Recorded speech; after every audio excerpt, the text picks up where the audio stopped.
Boom, boom, boom. We're live. Ski Studios in the house. How we doing today, people? Boom, boom, boom. Saturday morning. Wake up. Anyways, so how we doing? I don't know. I'm figuring I might do this one a little bit different than I normally do. So lately, man, at work, I've been listening to a bunch of podcasts, a lot of interrogation type things, actually, not even podcasts. One thing that blows my mind is like a lot of people, man, when you go in there, even if you didn't do it, dude, I've seen a lot of them where people are getting,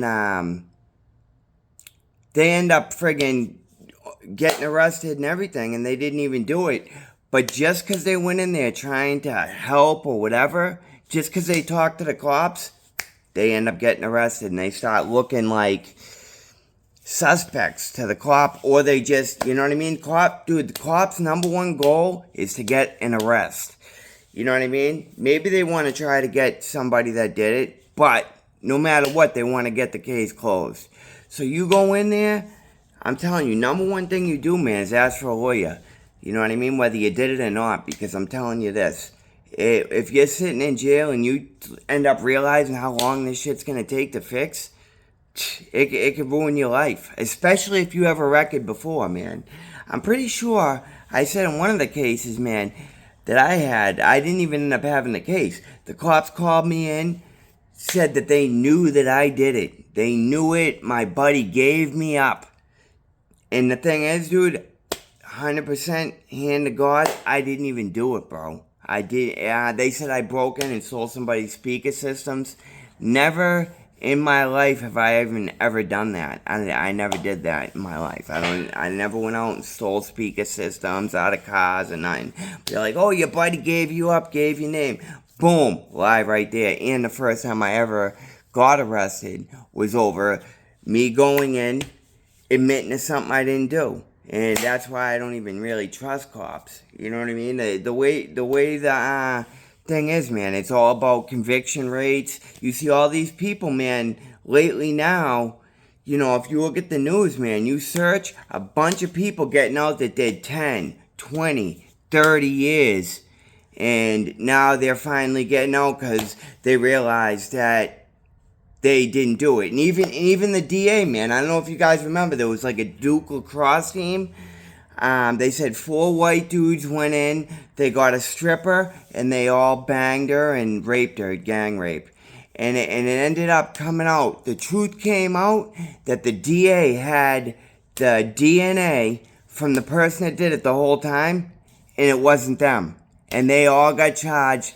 And you ever search any one of their names now, you'll look up Duke lacrosse player rape, and their pictures are all going to be on there. They're going to be associated with it. And when it comes to something like rape, once you're ever charged with that, or anything, dude, anybody looks you up, you are going to look like a certified scumbag, whether you did it or not, whether the case got overturned and everything. The first thing that's going to come up is you got charged with it, and you look like a scumbag. Because I know, like, if I seen anybody and I seen, oh, they were charged with something, especially a rape, I'm going to be like, bro, this dude's a scumbag. You know what I mean? Criminals don't even respect rapists. You know what I mean? It's just a terrible thing.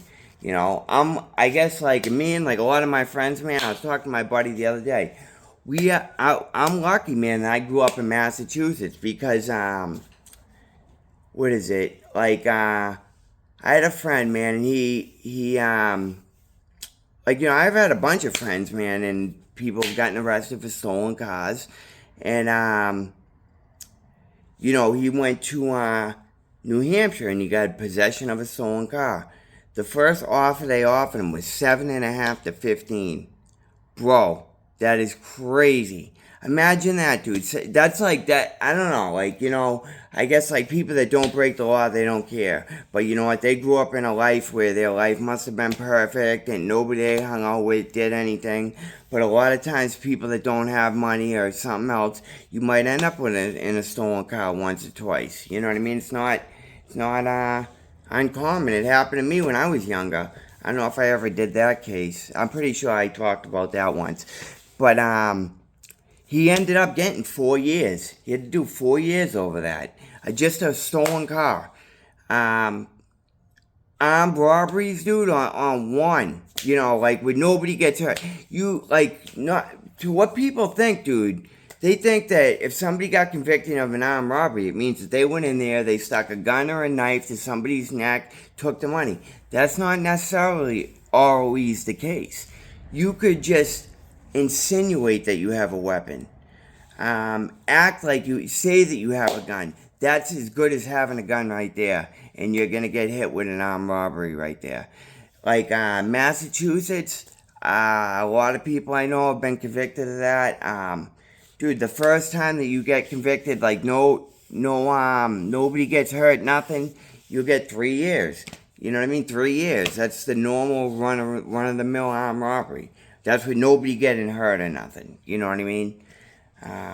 You know, a lot of people I know, like, yeah, maybe they are, you know, we might have done some messed up things, but most of the time, especially when you're dealing with regular civilians, people aren't getting hurt.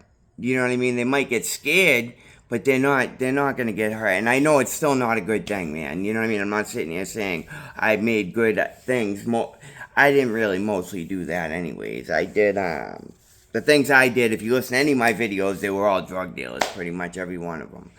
So, but like, I've seen these other cases, man, where people will be in another state, like, I believe Alabama is one of them, down south especially.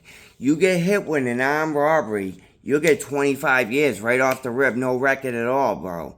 And, you know, I think, man, if nobody got hurt, especially you don't even have a real weapon, you don't even have a gun or nothing, I don't think you should be getting 25 years. You know, that's a long time. And somebody that, you know, it's people that have never been in the predicaments that other people have been in. You know, they've had a life. They probably went to college. They had a job. They lived in a nice house their whole life. You know, that's all nice and good, man. But when, like, you know, it does suck, man. I ain't gonna sit here and lie, man. Like, it's not a good thing to do. But, dude, 25 years, you're basically throwing somebody's life away. I know you're gonna sit there and say, well, they threw their life away.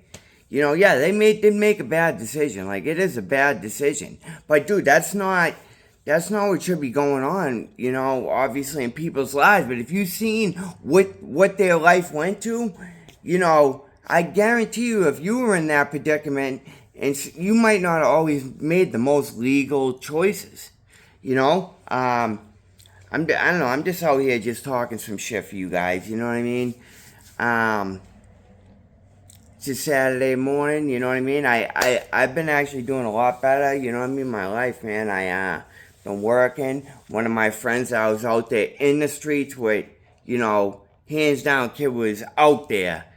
Dude, kid just got married last week. I went to his wedding, went to the church, he got married, you know, and I'll tell you this, I'm proud of him. And sometimes, like, when I think about, you know, I get really upset with somebody, and it's almost like, you know, when especially when you're in the streets, you don't argue that long. It's only a little bit of yelling before it turns into a full-blown fight. And sometimes somebody says something, you feel disrespected. You know, sometimes I'll call him up, and because I know, like, he was tough, man, and everything, and, you know, and when he guides me away from the violent part and everything else, it actually makes me feel more solid my decision to walk away, because, dude, it is harder to walk away. Let's be honest, especially if you were out there. When you're out there and somebody's calling you names or just being disrespectful to you, like, you feel like, oh, I walk away, I'm a pussy, I'm a bitch if I don't go over there and fight. You know what I mean? Because, you know, damn right, in jail, you definitely have to do it. And when you're out there and you get into a fight, like, I know me, I don't know what level I'm going to stop at before somebody's actually really hurt, put in the hospital, and hopefully not worse. You know what I mean? Or who knows, maybe I get killed, you know? Thank the Lord I haven't been, you know what I mean? Like, a lot of my friends are not here anymore. You know, I'm pretty sure I bring that up a lot because it really does hurt me that they're not here anymore. You know what I mean? But, I don't know. I'm just trying to give like a little bit of perspective to people out there. It's just me talking a little bit of shit for you guys. You know what I mean? Hopefully, you guys will learn a little bit off of this, if you can. You know, I'm gonna try to get back on doing more every single day. I gotta cut them up, do the shorts, get my thing ready. But I keep telling people, if there's a person out there that wants to team up, you see what I got here for stories, hit me up. My mouth is so dry right now, I can't even keep going because I need a drink of water. Have a good day. Like, subscribe, comment. Peace out. Ski Studios out.